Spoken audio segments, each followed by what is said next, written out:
na pesio merci pona tranche partage oyo na bana na yo nzamba mawa. Moment oyo père et simba manayo et kamba manayo. Kolo nazo bebisa o nyonso za miangwa moini satana na nzela ya réseaux sociaux. Nyonso ekoza l'obstacle pour l'émission, nyonso ekoza la perturbation et bebisama dans le nom puissant du Seigneur Jésus-Christ. Père, brise mon orgueil. Père, brise ma langue. Père, sanctifie tout mon être, corps, âme, esprit. Père, ezala sanctifié, afin que maloba o ezala vie pour na banana yo. Kolo maela bon moto nanga ekufa, mais maela bon zambe, maela molimo santu, yangonde sala, dans le nom du Seigneur Jésus. Maloba nanga ite kolo parce que na bolukana sepelisa moto. Mais tika oyo lobaka. Ekoki ko consoler, ekoki ko exhorter, ekoki ko édifier, ekoki ko ramener la repentance, et que parole ou ananzambe mwana no moko na mo besoin, ya o yango nde kolo elobama na nzela ya mission oyo.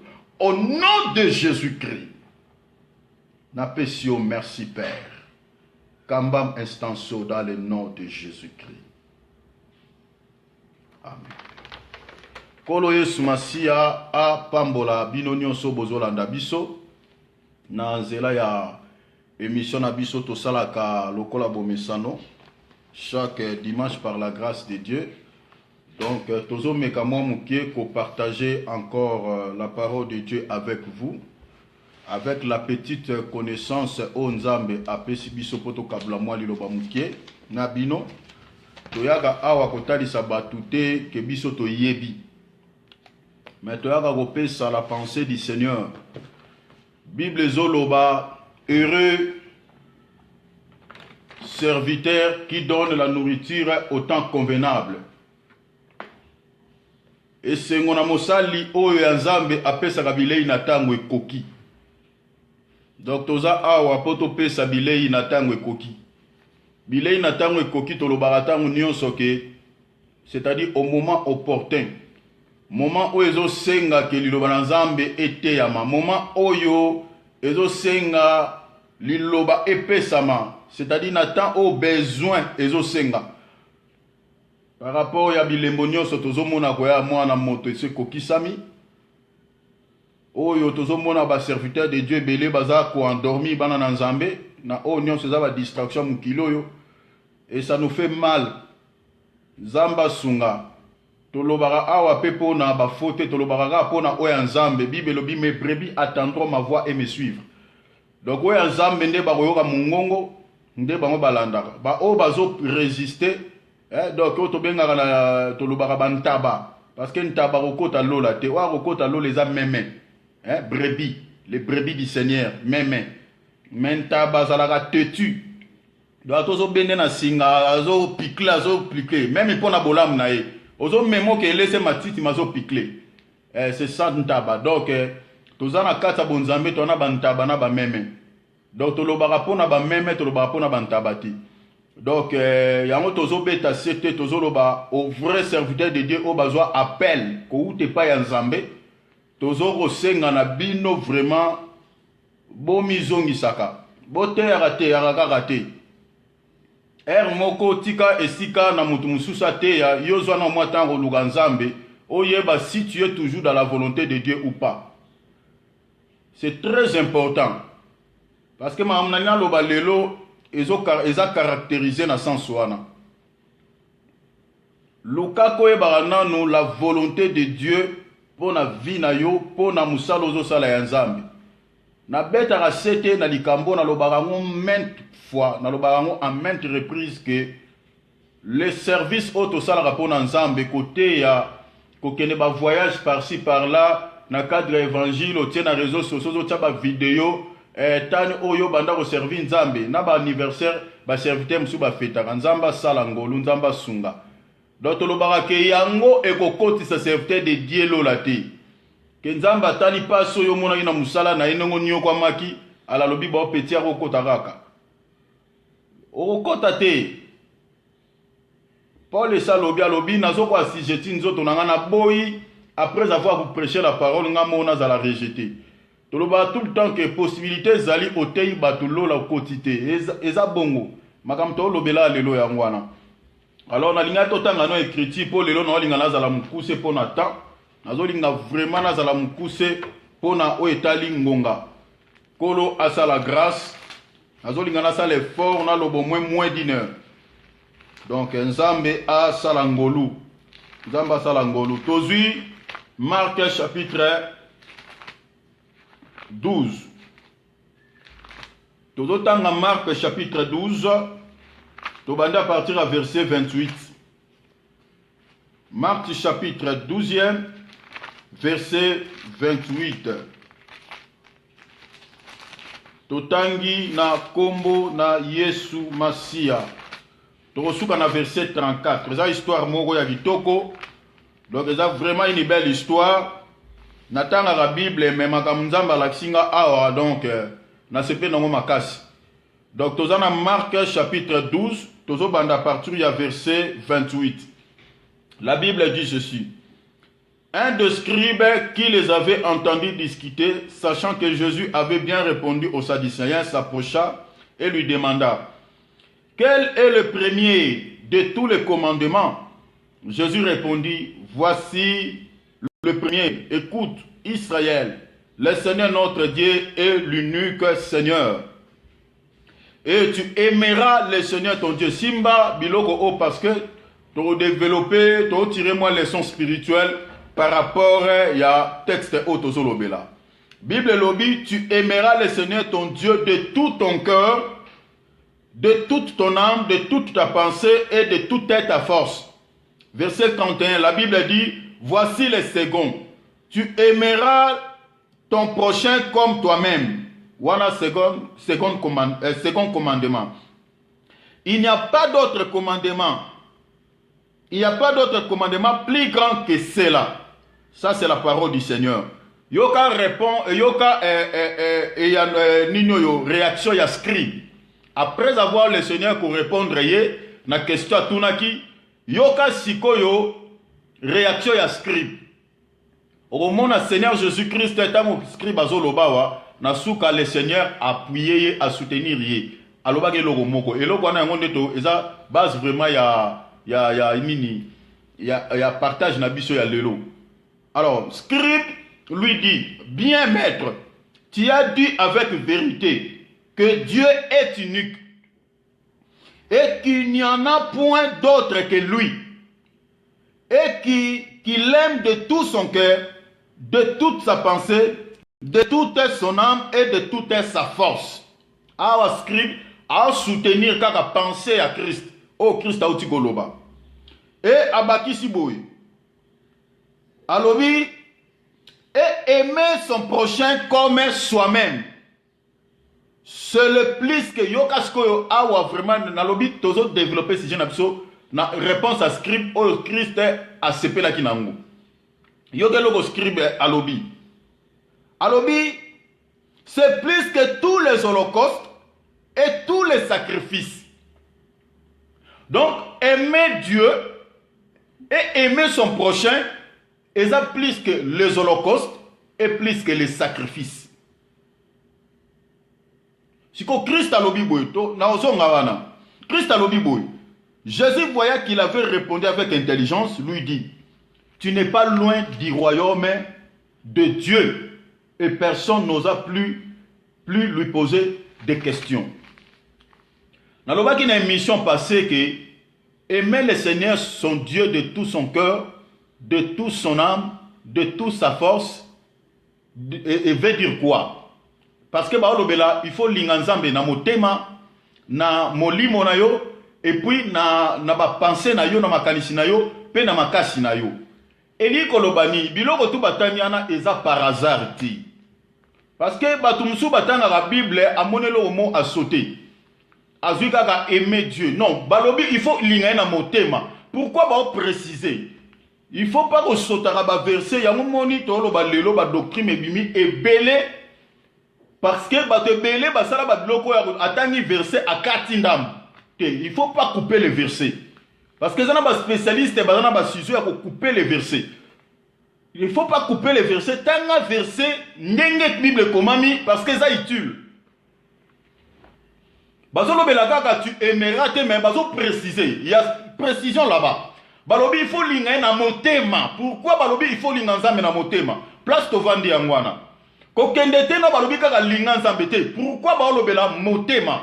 Pourquoi balobela âme? Pourquoi balobela pensée? Pourquoi balobela il faut linga nzambe na makasi na yo?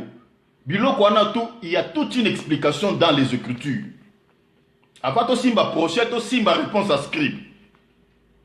To lobela ki na émission passée que kolinga nzambe na motema parce que Bible lobi que dans Matthieu chapitre 15 quelque part wana Bible zoloba que na motema ya mutu nde mbindo evandaka. Bible lobi que na motema ikobo nde evandaka wana eutaka wana ba vol eutaka na motema adultère eutaka na motema impudicité eutaka na motema makanisa mabe eutaka na motema bosoto nyonso ya biso batu eutaka na motema yango mwitango baloba linga nzambe na motema na yo mobimba tolobaki boy kolinga nzambe zate nde tolobaka Seigneur je t'aime te nazo sambela nazo lela mon Dieu Seigneur je t'aime. Je dis oui, tu peux dire ça parce que Dieu est ton père, tu peux dire que Seigneur je t'aime. Mais yangona nute nzambe tanga otalo zolo bakolinga kaye yangona nute zolo bakeyo linga nzambe. To pesa ke kriti o ezolo balinga nzambe nenge nini. Tolobaki Jean chapitre 14 verset 23 jusqu'au verset 24. Bible lobi boy. Celui qui m'aime il obéit à ma parole, il obéit à ce que je dis. Nalina tanga yango, nalobaki Jean chapitre 14 verset 23. Yokeloko Bible et lobi boy. Natangi naza la version semer parce que a balobelango kitoko makasi. Jean chapitre 14 verset 23. Yokeloko Bible lobi. Jésus lui répondit: si quelqu'un m'aime, il obéira à ce que je dis. Omoni. Donc mon tour à lobby que tant Bible lobake tu aimeras le Seigneur ton Dieu de tout ton cœur. Eli kolobake, eli koloba tout simplement obéir na maloba na nzambe. Muto azoko obéir na maloba na nzambe, ye wananda linga nzambe. Atana munorobo alobi na nzambe te que Seigneur je t'aime. Mais puisqu'il obéit à la parole de Dieu, nzambe tanga otala lobi te, moi non alinga nga atazo s'exprimer te. C'est ça aimer Dieu. Alors, mutu oyo azoko obéir na parole de Dieu, azoko mettre en pratique. C'est ça aimer Dieu de tout son cœur. Donc c'est-à-dire ekobo basalite masumu nyonso evandaka na motema. Loro la Bible zoloba ke fouiller l'impudicité. Impudicité na kata mwana nzambe ana eko ozalate. Parce que Bible lobi, il faut fuir l'impudicité. Donc mwana nzambe ana akoki ko boma muninga na yete parce que Bible lobi ke batu nyonso ba mécrier bazalaka na vie éternalité. Donc muto azoko mettre la parole de Dieu en pratique. Tu aimeras le Seigneur ton Dieu de tout ton cœur. Donc, namote manayo masumu ezwamate, impudicité zwamate, kobome zwamate, jalousie zwamate, koyine zwamate. C'est ça aimer Dieu de tout son cœur. Tolobaki boui, âme na cœur ezara eloro moko. Selon le livre ya Hébreux chapitre 4 verset 12. Âme na cœur ezara kaka eloko moko. Et puis dans la Bible, de toute sa pensée, et ça la kati ya motema. Motema tant toloba motema, ezate cœur o ekulara sang, cœur o doit na ona nzoto dete. Cœur wana ezalaka cœur esprit, donc c'est l'âme. Ezalaka âme. Alors, donc ezali que na kati ya motema ya moto, donc c'est-à-dire ba pensée ou taka na kati ya cœur, na pese écriture Hébreux chapitre 4 verset 12. Donc na kati ya âme motunde bisika ba pensée même ya mabe e utaka. Donc tu aimeras le Seigneur ton Dieu de tout ton cœur et li kolobake na kati ya âme na yo na kati ya ba pensée na yo. Donc yo il faut olinga nzambe, c'est-à-dire il faut vivre la vie à sanctification, la vie à pureté, la vie à crainte de nom du Seigneur. C'est ça ce que la Bible veut dire. Et on tozoloba que la Bible s'interprète par elle-même. Donc ok no kozwate ke na linga nzambe nenge tolobaka na ba chéri na biso, nenge tolobaka na bana na biso na ba parents na biso, ma fille je t'aime, mon père je t'aime beaucoup, mon papa, ma maman je t'aime beaucoup te. Et même nzambe kolinga nzambe za différent na ba parole wana. Kolinga nzambe zali mettre sa parole en pratique, c'est ça aimer Dieu. Alors, Bible lobi de toute sa force, tolobaki boy na otala moi résumé muke pona bandeko balanda ki te na émission passée. Aimer Dieu de toute sa force. Eli koloba nini.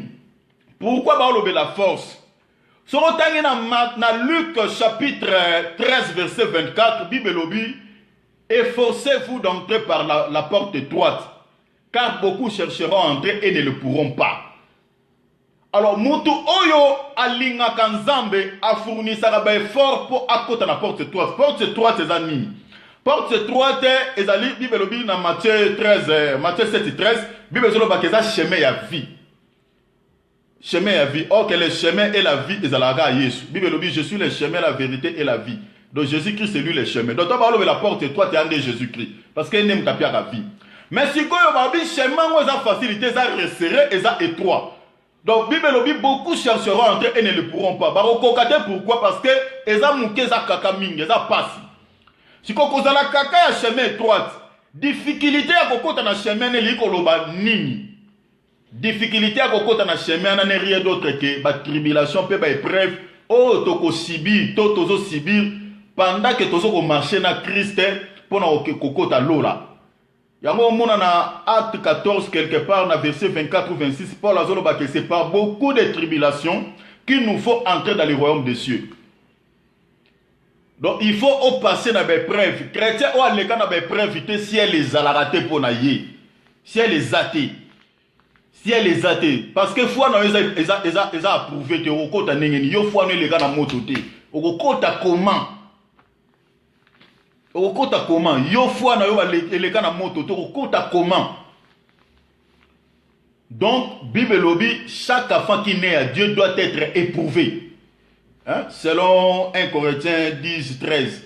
Donc il faut les gars na moto les gars na preuve. Preuve wana za nini? Eko kozala ba malade, eko kozala ba attaque ba sorcier, eko kozala ezaba na ba nenge belé na kata libalo ko sibir, na ba bokilo na ba semeki. Oko bako yiba yo mbongo bako ko violer yo soko za mona mwasi to bako ko violer mwasi na yo. Donc exemple na ba nenge belé za bako ko permettre ngo juste pour à travailler seulement ta foi pour yo mériter kokota lola. Eza na ba nenge belé ba musu bazo sibira ngo na ko boma boye na Bible to moni Jacques azala ki persécuté ba boma ki ba décapita ki na ba Palestine ba chrétien musu baza persécuté na ba pays islamique. Donc il y a plusieurs manières où tu approuver, tu peux passer dans les preuves. C'est ça la porte étroite. Alors, ce qui est tout, à koki ba makambuanate, à koki ba épreuve te, yewanande ou aligni vie chrétienne il y a facilité, c'est-à-dire ba voter loi morobo na bamboka na bisonde ba loi za voter actuellement. Que loi va voter par exemple le mariage ya mibali babalana mariage homosexuel basi na basi babalana ba mariage lokwa modèle wana sikoyo batwana ba yena église yo certain de Dieu ba bio pambola bango yo boyi balobi non loko telemeli loi il faut ça la prison il faut ndimango soit possibilité ko kimi ezali okimi parce que kola loba so ba persécuter mino na ville yo bokima na ville mususu donc okimi ali sumto tikino église okimi soit ceux qui ont coquille au kimateke bazuyo bakangio et ça peut biblique au côté prison. Donc et ça va preuve oh il faut tout s'attendre dans mon avis chrétien. Ba preuve ça bandenge ebelé. Ils ont la bandenge ebelé chrétien ou atamulaka na kobanga nzambe. So ozo lekisa ba moment mo difficile, il faut comprendre que et ça va preuve nzamba lection et preuve ça école. Oyo nzamba lekisa biso pour ko affermir notre foi. Ba ene na biso nyonso ba lekana ko bana ene mo kutu Yesu aleka ina ba preuve. Donc quoi ils a que preuve ma casse pour na Christ. Ozomona. Alors eza chemin eza étroit. Mais si koyo banani oyo bazo se forcer pour ba kota na chemin wana. Eza ba o bazana bolingo ya Nzambe. Do ba o ba lingi Nzambe. Bible lobi car Dieu ata aimé ata mutu na ye bakata yango. Yesu masia kwa linga mokili ami pesa ki na kwa kufela biso. Donc mutu alingaka azala après même à mourir pour quelqu'un. Na mokilo même quand à la chair to mona mibali mususu ba kufa pona basi na bango to ba bomie pona mwasi na ye da lukala défendre mwasi na ye ba et tourner mabe ba bomie pe pona bolingo to mona ba para mususu ko kufa do para linga sauver mwana na moto ndako ziki azui mwana bimisa na fenêtre mwana bika mais moto wana lokwa yazo moya ko bimate ya zika ba mususu ba bika bilonge zika nzoto zika donc atikala na déformation pona bolingo azali nango pona mwana misusu pe bakufa.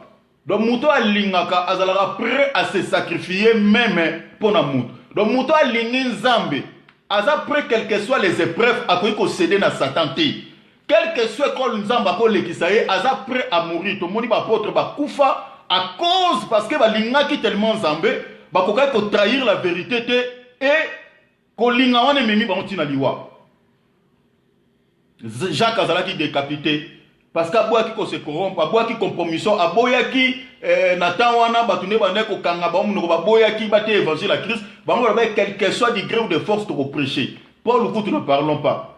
Prophétie venait hier, balobi que Paul soit que Jérusalem va au bomo. Alobi, je ne fais aucun cas de ma vie. Donc quel que soit pour la vie, pour la mort, je suis prêt. Au moins dimension à moi na olinganzam. Les alors ba chrétien oyote, moi preuve mkenzamba l'église ba det mususu, soit disant les églises protestantes. Oyo ba accepter ba so bénir ba mariage ba homosexuel. Ba wana ba linginzambe te. Donc ba koki porte étroite te. Ba ngo ba kena large la porte spacieuse. Bible lobi les chemins qui mènent à la perdition. Donc wana ba déjà égaré à côté.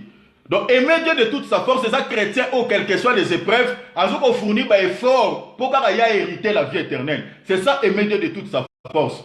Il y a un moment écriture, Jean-Baptiste Asolobake, le royaume est forcé, c'est les violents qui s'en emparent. Donc, Obama casse, Obama résister, Lenda, on est au quota. Donc, on est là qui, moi, un petit rappel pour l'émission qui, la fois passée, de Tolobela qui aimait Dieu de tout son cœur, de toute son âme, de toute sa pensée, Eli Koloba Nini, et de toute sa force. De te moi quelques explications, tu expliques qu'il peut aimer son prochain comme soi-même, Eli Koloba Ni, Toloba qui amoureux sans égoïste, amoureux sans hypocrisie. C'est ça, aimer son prochain comme soi-même. Donc soi-même, n'est-ce pas Zali, Olingaraten, Sotono Zika, Thomas Bemoure Komelo, n'est-ce pas souhaiter même pour la prochaine. Donc Yangwana aimer son prochain comme soi-même.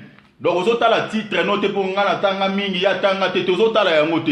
Aux autres, la statut social noté, aux autres, la té, aux autres, la kaba similitude na yote. Mais c'est-à-dire, aux autres, aimer même, oyo baza, na niveau na yote, baza au même pied d'égalité que toi. Donc, c'est-à-dire, aux autres, nga mutunyo son nenge moko. C'est ça, aimer son prochain comme toi-même. Moi, tous on a simane zate. Mais les autres, lo bailo ko. Tolobi, awata au Christ, alobi, et sili. Escribe alobi boy, kolinga nzambe, pe kolinga prochaine yo, et ça plus que les holocaustes et les sacrifices. Awa nazo epengle loko mona oloba boy. Nga bo limisa nga pona lobaka na nga vérité. Bo pardonner nga bandeko, donc nga na kokufa pona vérité. Na terre a mutute na élevarande Jésus-Christ. Et je ne le verrai que le Seigneur Jésus-Christ. Donc, au traité non ngai ce qui n'est ni te bon à tout traité à tout l'opinion sur bon one etalio. Donc moi je fais la volonté du Père. Dans l'obi boé,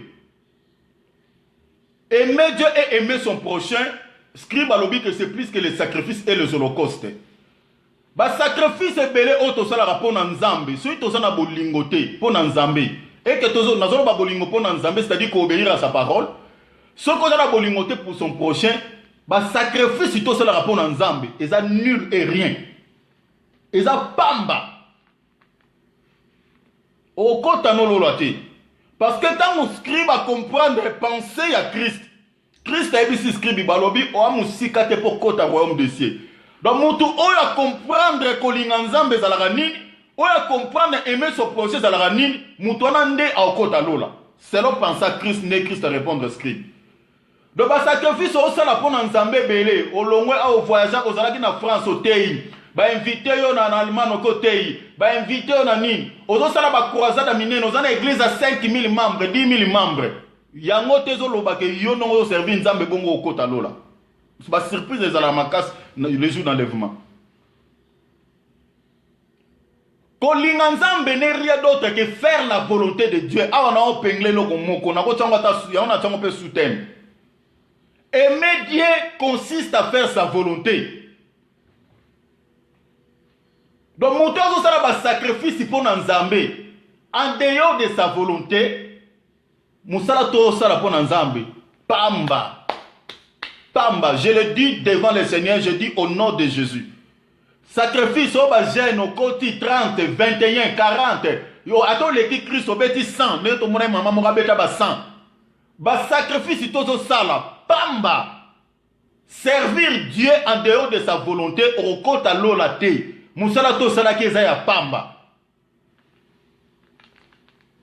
Faire la volonté de Dieu, yango to loba ezaka kolinga nzambe. Faire la volonté de Dieu veut dire quoi? C'est-à-dire mettre la parole de Dieu en pratique. Ozo sala oye kokani na liloba na nzambe. Ozo sala oyo nyonso ba apôtre ba enseignant ki biso, parce que les apôtres et les prophètes de l'agneau, ils ont fait que la volonté de Dieu. Bangonde bato batikeli biso tous ces enseignements o lelo tozo teya.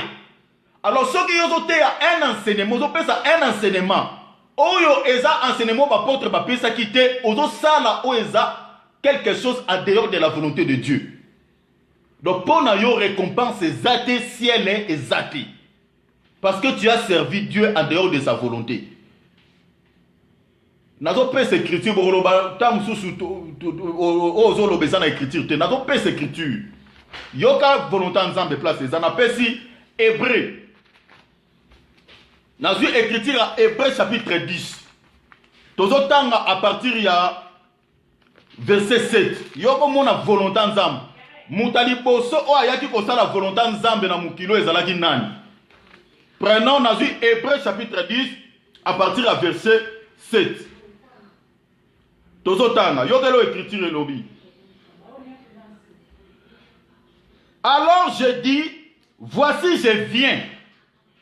Dans les rouleaux du livre, il est question de moi. Pour faire, oh Dieu, ta volonté. Hollandi, yango moritango tanga Bible, il faut sa pesanture. Il faut sa pesanture. O comprendre l'oni balobi awa. Moutazo ba awa. Apôtre Paul a parlé aux Hébreux et a parlé au sujet de notre Seigneur et Sauveur Jésus-Christ. Alobi boui. J'ai dit voici je viens. O azolobana voici je viens et à Jésus-Christ. Dans les rouleaux du livre dont il est question de moi, il y a un Matthieu 24, 44. Rouleau du livre, la loi de Moïse, les prophètes et les psaumes. On appelle cette écriture Luc chapitre 24, verset 44. Au moment où on a eu ses disciples, à l'obi, c'est ça ce que je vous disais lorsque j'étais encore avec vous. Il fallait que s'accomplisse tout ce qui est écrit de moi dans la loi de Moïse, dans les prophètes et dans le psaume. C'est ça les rouleaux du livre. Parce que Nathan a utilisé les rouleaux. Et ça qui Bible n'est pas en mobilité. Donc rouleau wana nyonso yango baneko ezalaki Bible pour na bango Nathan wana. Alors rouleau wana Bible obi ke nyonso lobama na loi ya Moïse, na prophète pe na psaume. Na kata rouleau wana nyonso na mobimba nango e baneko lobelaka mutu moko, e baneko lobela Jésus-Christ. Yango moni ana Hébreu 17 ba lobela. La nanga bien parce que nous avons parlé sur la volonté de Dieu, faire la volonté de Dieu, servir Dieu dans sa volonté et servir Dieu en dehors de sa volonté. Nous aussi qu'on a mis balé. Alors, servir Dieu, selon sa volonté, ezali commettre la parole de Dieu en pratique. Qu'on à l'enseignement, apôtre batike la biso. Parce que les apôtres, ils n'ont fait que la volonté de Dieu. Selon Matthieu, chapitre 28, verset 19, Christ a fait un enseignement à l'obi. Allez faites de toutes les nations des disciples. Enseignez-leur tout ce que je vous ai prescrit. Moussala mobimba apôtre basala ki angwana. Ba ki ko former ba disciple na mayele na bangote. Ba former ki ba disciple na ba pensée na bangote. Ba ya ki ko former ba disciple na ba enseignement. Oyo bazwa ke pa ya Christ. Alors ba enseignement wana yango pe batike la biso. Selon Ephésiens chapitre 2 verset 20 Bible lobi tous a battu sur l'enseignement des apôtres et des prophètes. Le serviteur de Dieu, où il a coupé sa pensée, où il a expliqué autre chose que les enseignements que les apôtres nous ont légués. Moutouana a servi Dieu en dehors de sa volonté. Donc pour nous, Moutouana récompense, il a été sali Zati. Parce que tous les rouleaux, donc rouleaux na Moubimbanango, Kozwa loi à Moïse, les prophètes, les psaumes, na oyo ba apôtre batikeli biso elobela kaka Christ Jésus-Christ. Yesu Masia. Yango moni abalobi kalobi je viens dans le rouleau du livre, il est question de moi pour faire oh Dieu ta volonté. Volonté ngonini makambo eza na rouleau. O elobama ki pona ye, ba Esaïe baloba ki pona ye, ba prophète baloba ki pona ye. Nyonso o baloba ki na tina na ye na rouleau, yango Jésus-Christ a ki ko accomplir. nini balobaki na rouleau eza lobaki ke akobotama bakomema comme un agneau qu'on amène à la boucherie bakoboma ye akoloba te eloko moko te yango ekokisama donc aki ko accomplir yango Jésus-Christ asalaki na croix balobaki akobotama akozala boye akozala boye akozala boye tout ce que les prophètes ont dit concernant lui yango Jésus-Christ asala donc akokisa oyo ezalaki volonté ya Nzambe koya kosala mission kokufa na ekulusu yango ezalaki volonté ya Nzambe oyo ekomamaki na rouleau sikoyo yo ndongo teyaka serviteur de Dieu ntango loba koteyaka il faut vérifier l'enseignement pesaka soki kokami na pensée ya Nzambe selon sa parole soki kokani te ozo servir Dieu en dehors de sa volonté yo moko sali ezate batu opo ko enseigner sali ezate sentiment de cher serviteur de Dieu qu'on servir Dieu selon sa volonté c'est-à-dire aussi enseignement nyonso c'est là tout en écriture moko yoka Christ azo parler et pas à pharisien à ce qui concerne sa doctrine. Tozu écriture il y a Jean chapitre 7 verset 15. Yo que la Bible est là. Nous avons parlé aimer Dieu consiste à faire sa volonté. Parce que faire la volonté de Dieu c'est-à-dire celui qui pratique, celui qui met la parole de Dieu en pratique. Donc moutona ndazo servir Dieu selon sa volonté. Yo que le Christ azo na Jean chapitre parce que na osimba enseignement comme état doctrine au apôtre Vatique Libiso. Donc Jean chapitre 2 à partir à verset 15. Il y aurait le Bible lobby. Natangi na kombo na Yesu Masia. Voilà. Jean chapitre 7 pardon verset 15. Jean chapitre 7 s'il vous plaît verset 15. La Bible dit ceci. Les Juifs s'étonnaient disant: comment connaît-il les Écritures? Lui qui n'a point étudié. Awa bato bakanisaka Jésus-Christ atangaki pour enseigner bato la parole de Dieu. Écriture yango biso opesa ka écriture. Awa nde moi place to bukaka o nyonso eza ba théologie eza mutu po a servir Nzambe fatanga na classe. Eza pasi. Yango to lo ba servir parce que y a un cadre à servir Dieu selon sa volonté. Est-ce que biloko wana o batu batie wana baba logique wana ezana écriture soutenaka yango pe ba école yango ebimisaka ba pasteur ebimisaka ba apôtre te aussi le temps na kati ya Bible to wana 5 ministères to na apôtre docteur prophète évangéliste tout ça siko kuna ba formaka kaka ba pasteur ba bimisaka pe ba apôtre na ba docteur o mtala confusion.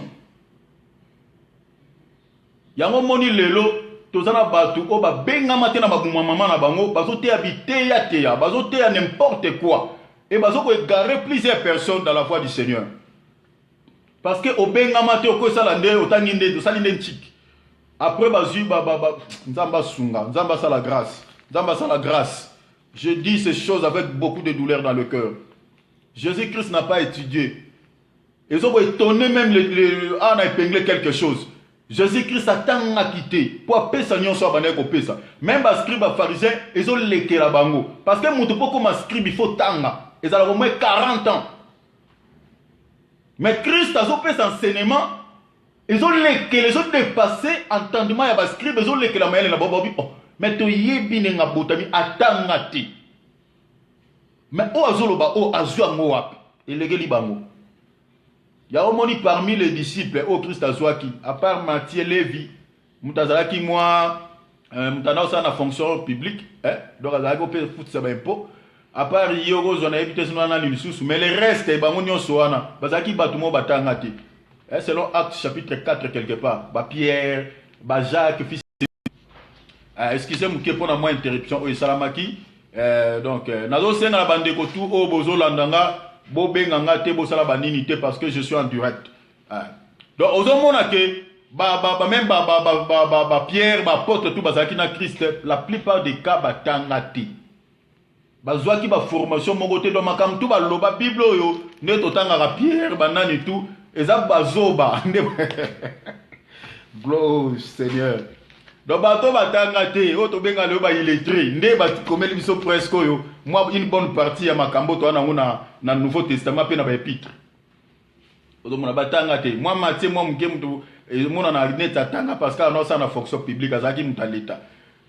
Mais le reste, wano Jésus-Christ azwa mingi bazaki na bango batu moko bayebi makabatanga te. Selon la Bible, na oloba selon la Bible. Voilà, Christ ye moko pendenge moko.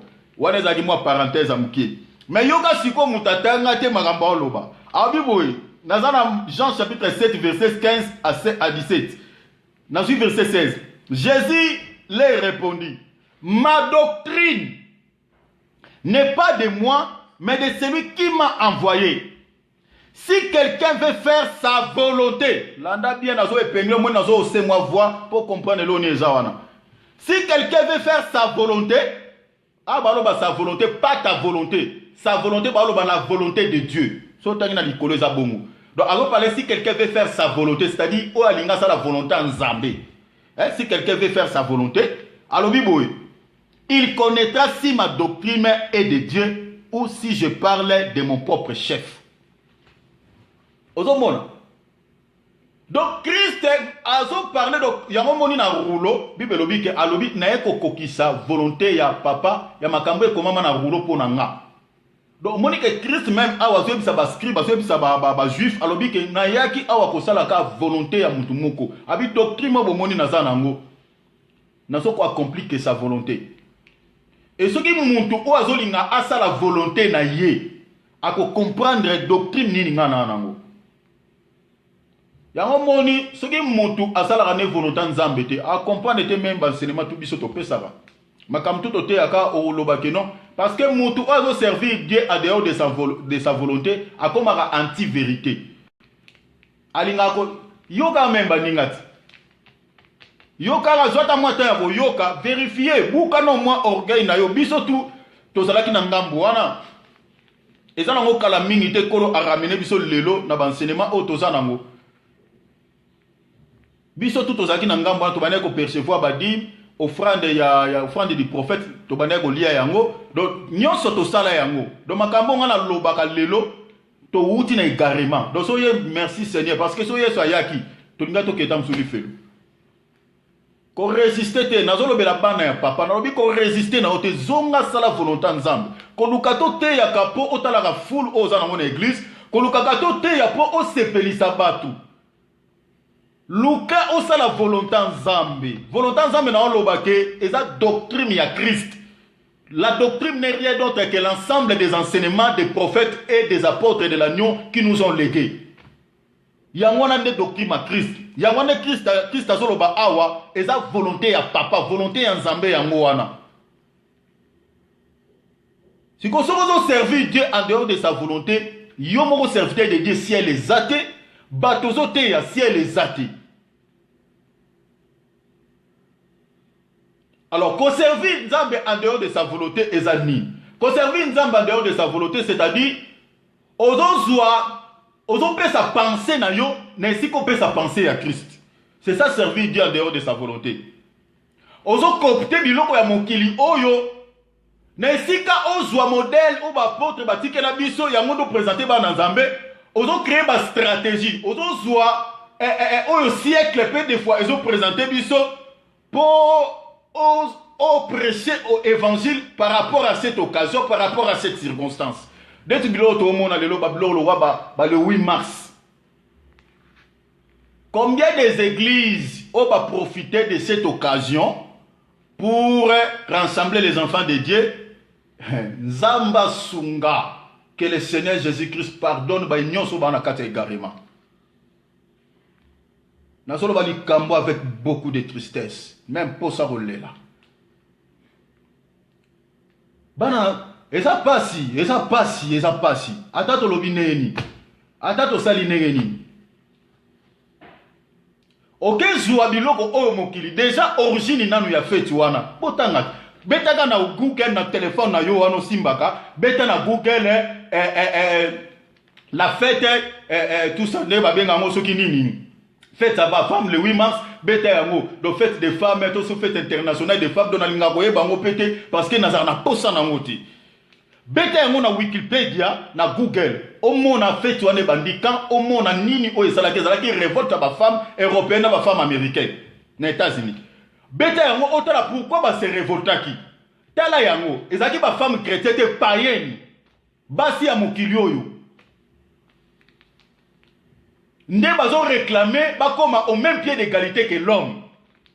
Si yo serviteur de Dieu, oyo ozolinga par rapport à cette occasion du 8 mars, on rassemble ba nzambe poté yo ba keno ba mameza mukolo na bino mukolo nini, mukolo ya rébellion, o basi ba se rebelaki, bazo buka liloba na nzambe ba kokana ndenge mona mobali bakoma au même pied d'égalité. Yo serviteur de Dieu zelo kwa ndenge wana. Ozo servir Dieu en dehors de dans sa volonté ou en dehors de sa volonté. Émancipation wana. Et ça biblique ou anti-biblique? Pour la nini, oh mon Dieu, oh mon Dieu, oh mon Dieu, que le Seigneur nous sauve. Que le Seigneur nous sauve. Que le Seigneur nous sauve. Et ça passe. Et ça passe. Tant que baba vérité o yininga, o linganga te, ato yininga je m'en fous. Je ferai que la volonté de Dieu. O nzambe ne ba yo ka mungongo. Na loba pe pona batu nyon sauté. Et je parle pour la gloire du Seigneur.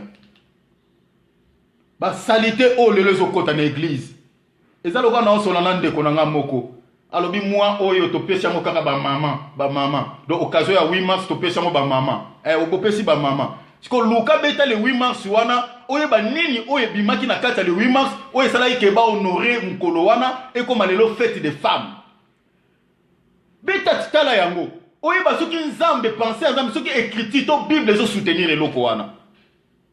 Oh nzamba sunga. Beaucoup de chrétiens ba kozala surpris le jour d'enlèvement. Ya on a zo loba servir Dieu en dehors de sa volonté. Okokota lola te. Le Seigneur Jésus-Christ dit ceci dans Matthieu 7. C'est aussi dans verset 21. Ah oui, ce n'est pas tous ceux qui disent Seigneur, Seigneur qui entreront dans le royaume des cieux.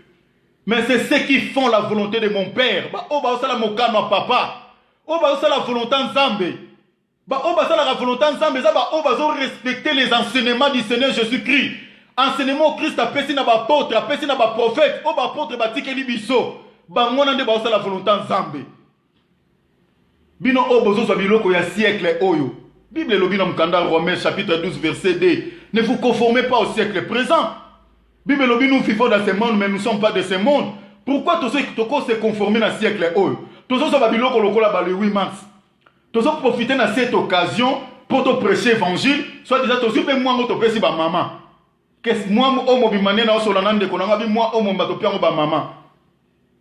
Lo la zone de quoi kat na souci kana bwa ki ko kenene vraiment na moi ni na tiki nzambe na ebika avec le temps nzamba osunga. Maintenant on qui passe na mutema. Maté à des évangiles. Et ça passe. Et ça passe. Moi, oh, bazobenga moi des femmes. Et ça, moi, il y a rébellion. Nzamba sa mutuna mutuna esika na ye. Lelo moi, ça zoluka comme au même titre que Mobali. Azo réclamer salaire, azo réclamer musala, oui. Mais na kati wana, il y a pilil. Oh, ils ont les cas. Na kati ya rébellion wana. Abomination wana. Pilil mon babakoti si wana. Parce que sous prétexte que moi ça ligne a réclamé salaire, a réclamé moussala, n'est mon bala sala tout ça. Mais na 4 années l'oni bakot ici. Balobi que yona mobali boko kani bo ndenge moko. Est-ce que bibliquement c'est ça? Moi c'est na mobali bazan ndenge moko, même morphologiquement pourquoi nzamba sala sont différents? Morphologiquement ne to zabwe pourquoi nzamba sala sont différents? Si sont to zaki ndenge mo fala sala soka ndenge moko. Biso tout mibali mais o ba obenge femme, o ba obenge mwasi. Mais pourquoi tous êtes différents à niveau tout? Na nyonso, na suki. Suki a moi na mobali poussara ndenge morote. Mobali tolo na nzamba sala mo plat, tolo moi c'est vimba. Na sexe tous êtes différents. Ma peka na biso ya mobali telema ya moi c'est kita. Pourquoi tous êtes différents même morphologiquement? Allez lelo. Bozwa siko bolo bakete, moi ya mon moni, ba mare pourquoi le loto a divorce ça élevé? À cause de Babiloko, le 8 mars. Moi, ça le dit, toza nenge moko. Yoro konzangate, yoro kambangate. Moi, je fais ce que je veux. Moi, ça tient la boîte, sans que l'on konsenganzela na mobali. Parce que, bino tout beaucoup chef. Mutazo koko c'est la mninga zate. Déjà, ce qui mboka, moko yazo kamba zate, mokonza zate. Poto koti, désordre koti. Voilà pourquoi le loto ya divorce est très élevé par rapport à bataille leki. Soit disant que pour moi, ça, c'est la heureuse, des barreaux, au même titre, va réclamer émancipation. Total, la somme, femme, on va heureuse. Total, la somme, heureuse. Les lots, beaucoup de femmes vont divorcer. Les lots, comme ils s'aiment, vont vivre en isolement, vont vivre joie exatée, vont heureusité. Mais si dit non, moi, balobi que bon, comme égal, comme kokani na mobali. Kasi bon, comme heureuse. Pourquoi vous avez divorcé? Pourquoi vous avez joie? Pourquoi vous avez heureusité? En dehors du Seigneur Jésus-Christ, il n'y a pas le bonheur. Il n'y a pas le bonheur. Moi, des femmes, beaucoup de chrétiens vont se mêler. Dans Internet, et les païens, oh mon Dieu, quand je vois des choses, j'ai envie de pleurer. Surprise que ça là. Jésus-Christ a dit dans Matthieu 7, 23. Plusieurs me diront, n'avons-nous pas prêché à ton nom? N'avons-nous pas prophétisé à ton nom? N'avons-nous pas fait ceci à ton nom? Nous avons servi Nzambe wana. Nous avons créé une stratégie. Moi, ma maman, biso beto saliboy, ezaya bino, ezaya bino. Sur l'autre derrière, c'est moi, et ça un esprit à rébellion, où ma femme va se rébeller qui à la parole de Dieu, bah comme au même pied d'égalité que l'homme, rébeller zawana esprit maléfique. Esprit, ils ont contredit le bananzambe, et puis nous allons récupérer la chose, beaucoup ils sont sanctifiés, beaucoup ils sont nettement péto, beaucoup ils sont nettement zambé. Abomination, repentez-vous, chers serviteurs de Dieu. Repentez-vous dans le nom de Jésus-Christ, avant que le Seigneur revienne. Sinon, yo moko tikala, batozo teos o mele na kata makana bako tikala.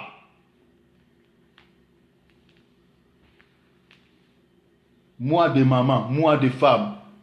Rébellion. Bato bazo se rébeller dans la parole de Dieu.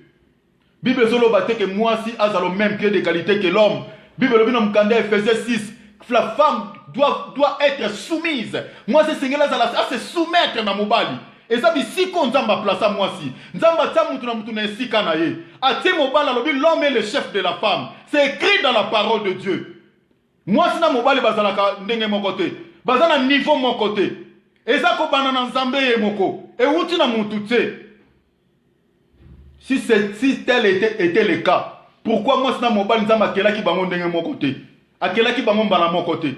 Akeli liboso mobali. Mobile à vivre, à vivre, à vivre. Après quelques temps, tu évites ce soir combien de temps. Mais Bible sur le bac, après un temps, nous avons eu ça la moisi. Azue pe wap na mupanza mobile. Même na formule nous avons la mobile. Na formule nous avons la moisi. Et ça la nenge morote. Mobile ba opé sa neni a salami. Mais moi si ba lo baka bimi na mupanza mobile. Et Bible sur bana moi ça la soumise. Les lots bolongoli soumission, on a bolgo, mais moi c'est une rébellion. Combien de femmes bazoto samiban na bangote? Alors biso nyonso tozalaka nenge moko. Biso nyonso toza au même titre, toza au même pied d'égalité. Alors moi si les lots akola tamabe, mobala zo expliquer alors na ye mais yo ndongo lati ngana linga boite. Alors o lingo lingate et moi talingate. Toza nenge moko. Mutako c'est la muninga zate. Moi ça kokende na baboite akokende abimi na ya ke asali o ya lingi akene na bara kepe komela sans casser na permission na mobile parce que biso tout en ndenge moko l'émancipation de la femme et esprit o yo ko accompagner la chose yo chrétien yo serviteur de Dieu ozuba na nzambo mele bango kati na yango si vous ne vous repentez pas bozala lokola bato Christ azoloba ce jour-là vous allez dire Seigneur j'ai fait beaucoup de sacrifices pour toi. J'ai créé des stratégies pour prêcher la bonne nouvelle. Je ne vous ai jamais connu. Je ne vous ai jamais connu. Beaucoup soutouka. Servir Dieu à dehors de sa volonté. Okokota lolate. Ngatem tunazo loba. Na pese chrétien dans le Matthieu chapitre 7 verset 21. Kola lobi tous ceux qui me disent Seigneur, Seigneur, n'hériteront point le royaume des cieux. Mais ceux qui font la volonté de mon Père, c'est écrit dans la parole. Ils la volonté ensemble. Ils ont respecté la doctrine de Christ. Ils ont respecté les enseignements que les apôtres nous ont légués. Ils ont la volonté ensemble. Ils ont se conformer à siècle. La Bible est claire. Ne vous conformez pas au siècle présent. Nazotang écriture wana. Nazana 1 Jean. Nazana 1 Jean chapitre 2. Yokelo Bible lobby. N'aimez point le monde, ni les choses qui sont dans le monde, les choses qui sont dans ce monde. Parmi ces choses-là, il y a toutes ces fêtes-là. La fête à Halloween. On a moni, soit disant les chrétiens, nous sommes qui étaient martyrisés, les chrétiens à Tawana, alors makile sopana, quand on moni, tu vas savoir que descendre à Kila, net makile sopana, diabolique, satanique. Bon se repentir. Donc, il y a un secteur, le badlo, il faut penser en effet où tu n'as pas de démon. L'apôtre va persécuter bango. Pourquoi dans la Bible est monité que non, mukolo moko ba chrétien bazo célébrer jour moko ba persécuter qui ba apôtre makila ninge sopana ki tout le monde peut na Bible parce que Jacques Mutaliboso ko ba kata kingo parmi les apôtres. Pourquoi to monité ba apôtre à l'occasion de la persécution wana ba célébrer qui une fête. Quand Nathan a biso eloko za na Bible te trobité fête Halloween et ngabolobake eza martyr ba chrétien tout ça diabolique satanique. Ce pour se repentir, dans les derniers jours, le Seigneur, parole à la rame, je ne vous ai jamais connu. Conserver les embêtés au côté de l'eau, mais faire la volonté de Dieu, il y a un monde au péché vie éternelle. N'aimez point le monde, ni les choses qui sont dans le monde.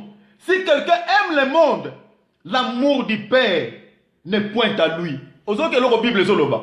Mettre la parole de Dieu en pratique, obéir à ce que le Seigneur dit. C'est ça l'amour de Dieu.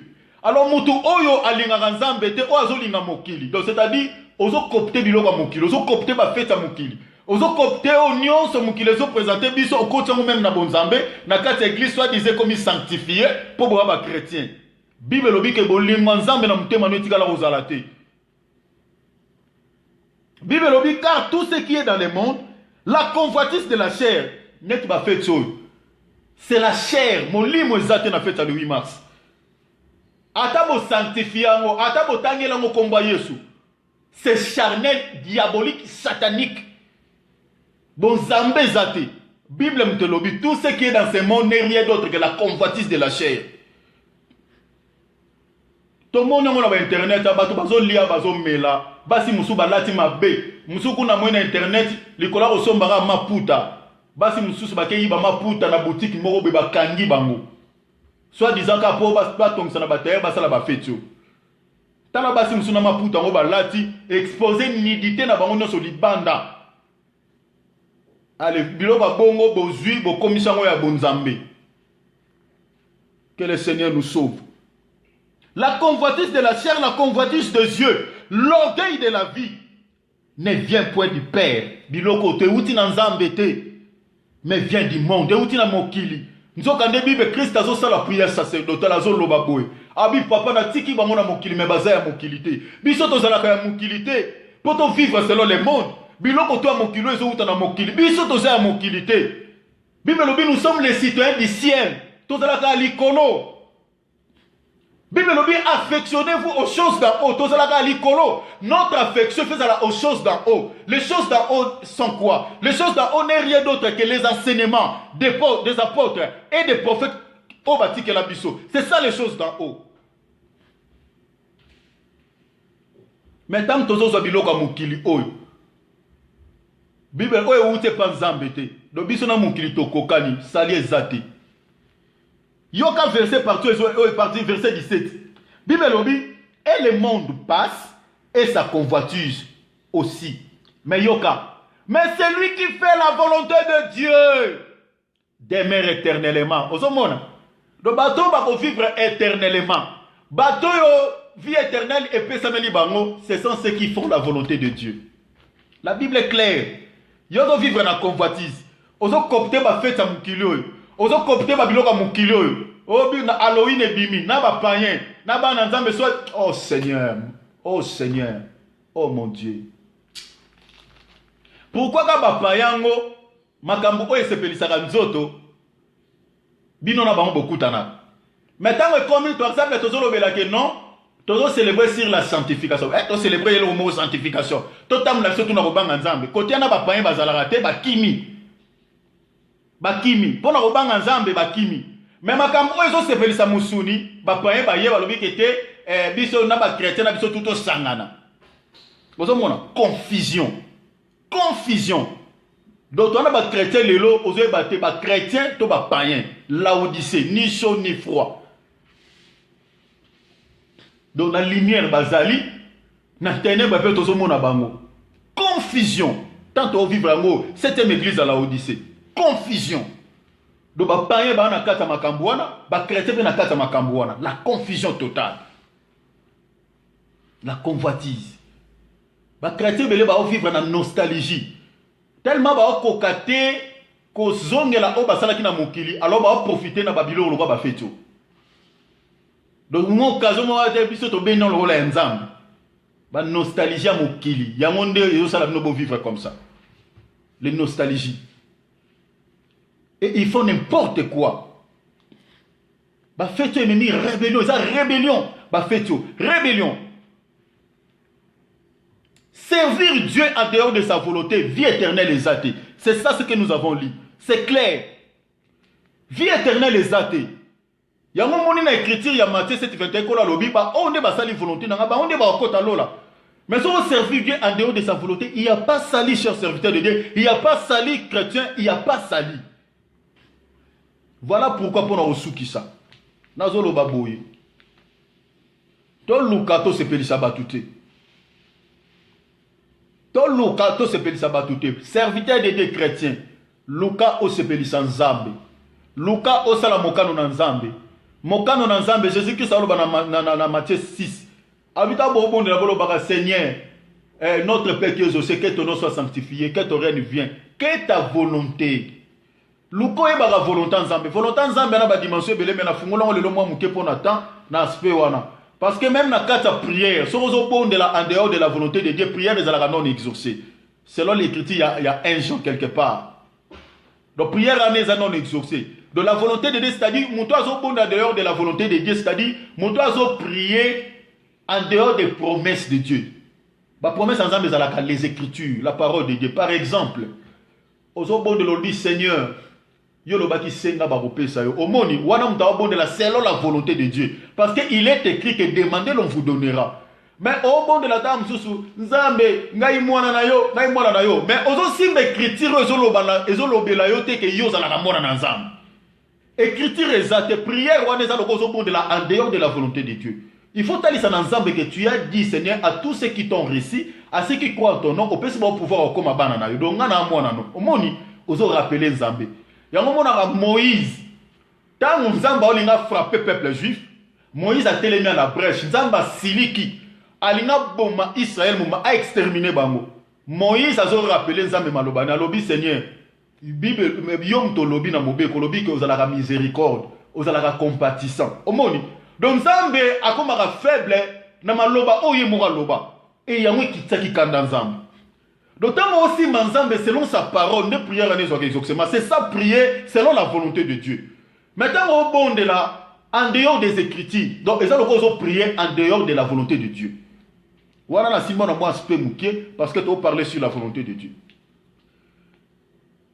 Donc vraiment que le Seigneur nous aide, chers chrétiens, ceux qui ont hérité le ciel. Cherchez à faire la volonté de Dieu, chers pasteurs, chers chrétiens.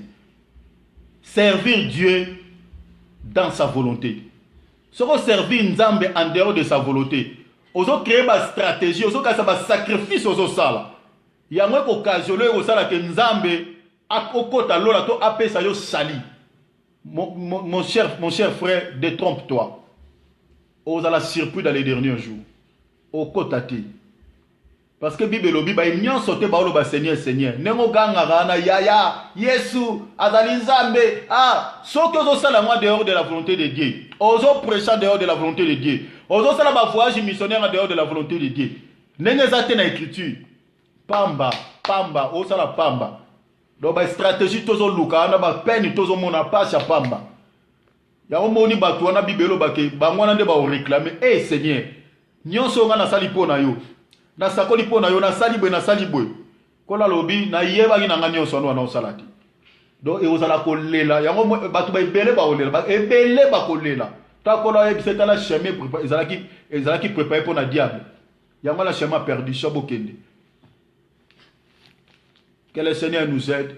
Na komi na souka ceux qui kolo ayete to koyeba souko kabla quelque chose à la prochaine tranche de notre partage, même le dimanche prochain. Vraiment que Dieu vous bénisse. Pour nous ça na lingi to salama prière mukie après avoir koyembela nzambe mukie na lingi to bondela. Au nom du Seigneur Jésus, kolo asala biso grâce, kolo asunga biso. Eza pasi makasi, eza pasi makasi, eza li pasi. Que le Seigneur nous aide. Que le Seigneur nous aide. Merci Père éternel. Merci Jésus.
Merci Père. Merci Papa Malamu. Mama, Mama Yesu, Mama Yaya, Mama Elombe, Mama Shiloh, Mama Shiloh, Mama Shiloh, Mama Shiloh.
tosala sele mokano na yo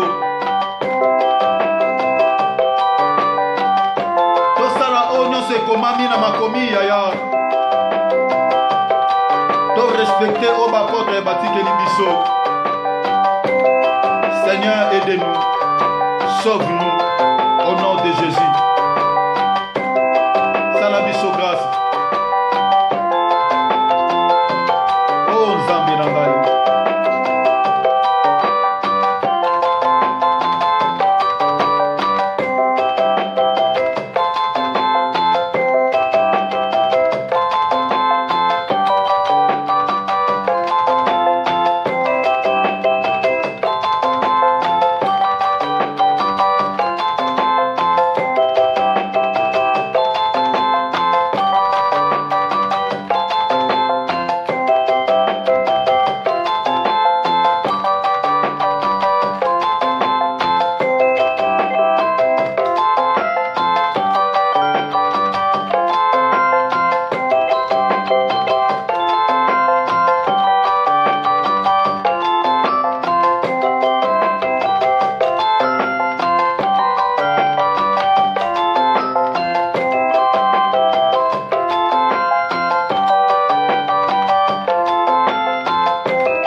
selon ta grande miséricorde.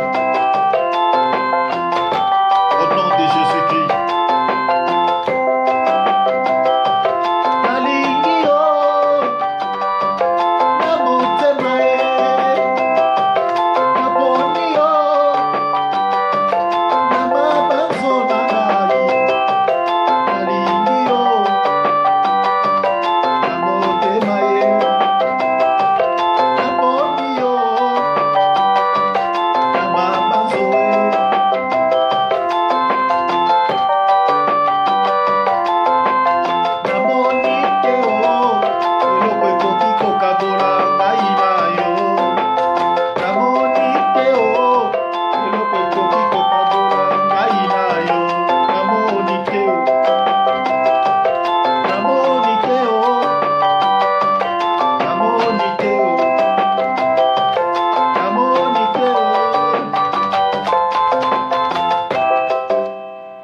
Seigneur de gloire, soit le kumu pour notre tranche à partage yo.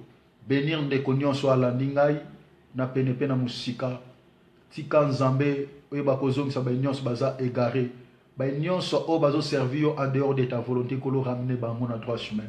Zong sa bango na chemin étroit. Zong sa bango na enseignement na doctrine oyo tikela kibiso. Olobaki allez, faites de toutes les nations mes tes disciples. Enseignez-leur tout ce que je vous ai prescrit. Seigneur de gloire. Topé ça enseignement maïla bo mototé mais topé ça oyo tikela kibiso dans zela ba apôtre. Au nom du Seigneur Jésus. Ramenez Seigneur au toi à brebis na chemin à sali, na chemin à vérité. Au nom de Jésus. Incrédulité nyonso na mitema ya certains serviteurs, na mitema ya certains chrétiens, et ça l'a brisé au nom puissant de Jésus. Merci Père pour le moment où nous sommes ensemble. Tika ete kombo na wikumisama dans les dons puissants de Jésus-Christ. Amen. Que le Seigneur vous bénisse.